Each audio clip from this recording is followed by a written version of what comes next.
Assalamualaikum warahmatullahi wabarakatuh. Halo, apa kabar teman-teman? Mungkin teman-teman akan bertanya-tanya dan merasa asing dengan suara saya saat ini. Nah, sebelum kita memulai pelajaran, alangkah lebih baiknya saya memperkenalkan diri terlebih dahulu. Nama saya Wahidatul Ilmiyah. Teman-teman bisa memanggil saya Ilmi. Saya adalah mahasiswa magang dari IAIN Tulungagung yang kurang lebih selama 6 minggu ke depan akan belajar bersama teman-teman khususnya pada mata pelajaran Bahasa Indonesia. Adapun kompetensi dasar yang akan kita bahas pada pertemuan kali ini yaitu pada KD 3.5 yang berbunyi mengidentifikasi informasi teks eksposisi berupa artikel ilmiah populer dari koran atau majalah yang didengar dan dibaca. Nah, mengenai tujuan pembelajaran, peserta didik diharapkan mampu untuk nomor 1, memahami pengertian dari teks eksposisi, yang kedua, memahami ciri-ciri dari teks eksposisi, yang ketiga, memahami unsur-unsur dari teks eksposisi, dan yang terakhir yaitu memahami pola pengembangan dari teks eksposisi itu sendiri. Nah, saya harapkan teman-teman semuanya bisa mengikuti pelajaran dengan baik dari awal hingga akhir. Selama ini, kamu pasti sering membaca informasi-informasi di media massa, bukan?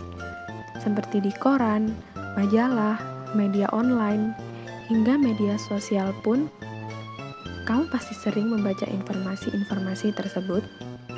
Sadarkah kamu bahwa teks yang kamu baca saat itu adalah teks yang tergolong dalam jenis teks eksposisi? Lalu, tahukah kamu apakah pengertian dari teks eksposisi itu? Adapun kata eksposisi berasal dari bahasa Inggris, yaitu exposition, yang dalam bentuk kata kerjanya yaitu to expose, yang berarti menerangkan, menjelaskan, mengupas, dan menguraikan. Adapun salah satu tokoh mencoba untuk mengartikan apa itu kata eksposisi. Tokoh tersebut yaitu Atmazaki. Atmazaki berpendapat bahwa eksposisi berarti menjelaskan sesuatu, membuka sesuatu, atau memberitahukan sesuatu, sehingga pembaca atau pendengar mengerti atau memahami hal yang disampaikan oleh penulis tersebut. Jika tadi kita sudah membahas teks eksposisi dari segi kata, lalu pada slide ini kita akan membahas pengertian dari teks eksposisi dari segi istilah. Teks eksposisi bisa diartikan sebagai sebuah teks yang berisi sebuah informasi yang berupa gagasan atau pendapat dan fakta yang bertujuan untuk memberikan sebuah informasi dan pengetahuan kepada khalayak mengenai suatu hal. Nah, dari pengertian teks eksposisi tersebut, dapat kita garis bawahi bahwa teks eksposisi itu berpatokan pada sebuah teks yang di dalamnya berisi informasi yang ada gagasan dan fakta yang menjadi center atau poin utama pada teks tersebut. Nah, teks eksposisi berupa pendapat atau tesis yang dikuatkan dengan argumen-argumen yang logis dan fakta untuk memperkuat sebuah pendapat. Barulah teks eksposisi itu dapat meyakinkan pembaca bahwa teks tersebut itu memiliki informasi-informasi yang akurat. Adapun sumber karangan yang terdapat dalam teks eksposisi dapat diperoleh penulis dari hasil pengamatan, penelitian, dan pengalaman. Pengamatan dapat berupa observasi atau terjun langsung ke lapangan, atau dapat berupa kuesioner-kuesioner yang dibagikan kepada sejumlah responden. Sedangkan hasil dari sumber penelitian bisa dari mengamati objek atau sumber dari awal hingga akhir. Sedangkan pada poin pengalaman, si penulis dapat mengambil sumber dari pengalaman pribadi atau pengalaman orang lain yang didapatkan dari hasil wawancara atau melalui tanya jawab. Ciri-ciri teks eksposisi terbagi dalam 8 poin. Yang pertama, penyampaian teksnya secara lugas. Lugas di sini berarti bahwa kalimat-kalimat yang terdapat dalam teks eksposisi bukanlah kalimat-kalimat yang berbelit dan langsung kepada intinya. Yang nomor 2 adalah menggunakan bahasa yang baku. Sebisa mungkin dalam penulisan teks eksposisi, penulis harus menggunakan bahasa-bahasa baku karena teks eksposisi adalah tipe-tipe teks yang formal. Yang ketiga, bersifat informatif. Teks eksposisi di dalamnya berisi informasi-informasi yang kiranya dapat memberikan informasi dan wawasan kepada pembacanya. Yang keempat, objektif dan netral. Objektif berarti ada satu poin yang ingin dibahas atau disampaikan oleh si penulis, dan netral di sini tidak memihak pada manapun. Ciri-ciri teks eksposisi yang kelima adalah penjelasannya disertai dengan data yang akurat. Data yang akurat di sini dapat diperoleh dari penelitian, pengalaman, maupun pengamatan yang tadi telah saya jelaskan. Nah, yang keenam adalah fakta digunakan sebagai alat untuk memperjelas dan kontribusi dalam penjelasan-penjelasan dalam teks eksposisi tersebut. Yang ketujuh, gaya informasi yang mengajak. Dapat digarisbawahi bahwa dalam teks eksposisi ada sifat sugesti. Sugesti di sini dimaksudkan agar tulisan tersebut dapat mengajak pembaca bahwa ia setuju dan mengikuti apa yang dituliskan oleh sang penulis dalam teks eksposisi tersebut. Nah, ciri-ciri teks eksposisi yang terakhir adalah bersifat ilmiah atau non-fiksi.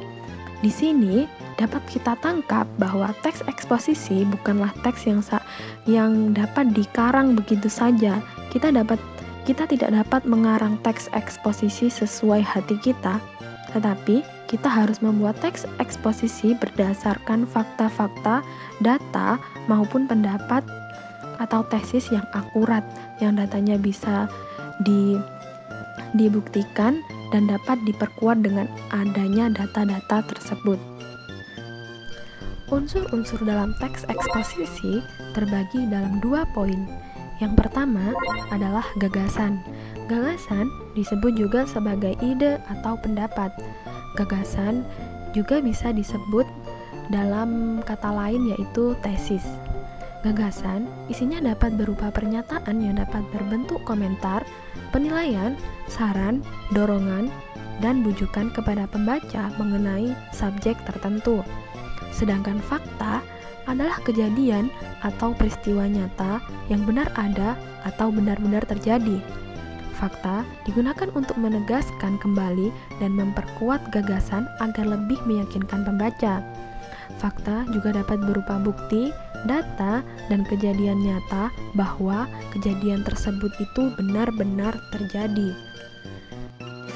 Membahas mengenai pola pengembangan dalam teks eksposisi, pola pengembangannya terbagi dalam 4 poin.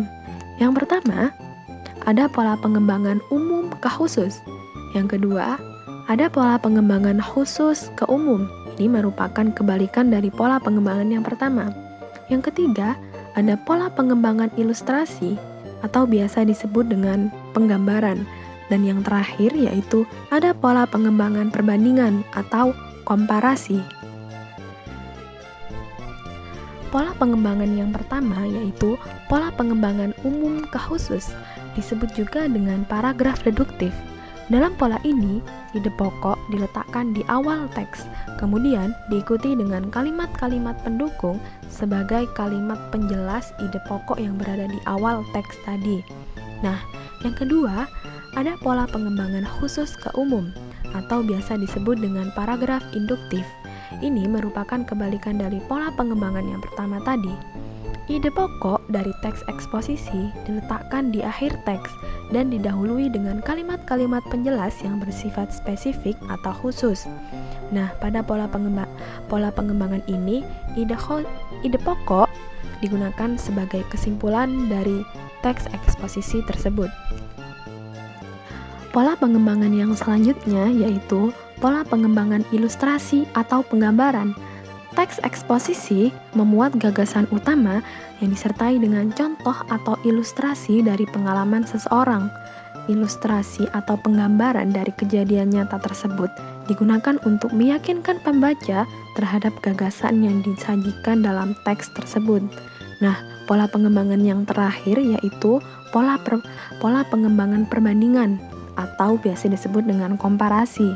Dalam pola ini, teks eksposisi memberikan perbandingan dari suatu gagasan dengan gagasan lain untuk memperkuat ide tersebut. Nah, dapat digarisbawahi bahwa pada pola pengembangan perbandingan ini ada dua objek yang menjadi perbandingan sang penulis. Sampailah kita di penghujung pembelajaran. Terima kasih telah menyimak pelajaran dari awal hingga akhir. Semoga ilmu yang telah disampaikan dapat diterima dan terserap dengan baik. Jangan bosan-bosan untuk melakukan review pembelajaran di rumah. Terima kasih saya ucapkan sekali lagi. Selamat belajar, jaga kesehatan. Saya tutup. Wassalamualaikum warahmatullahi wabarakatuh.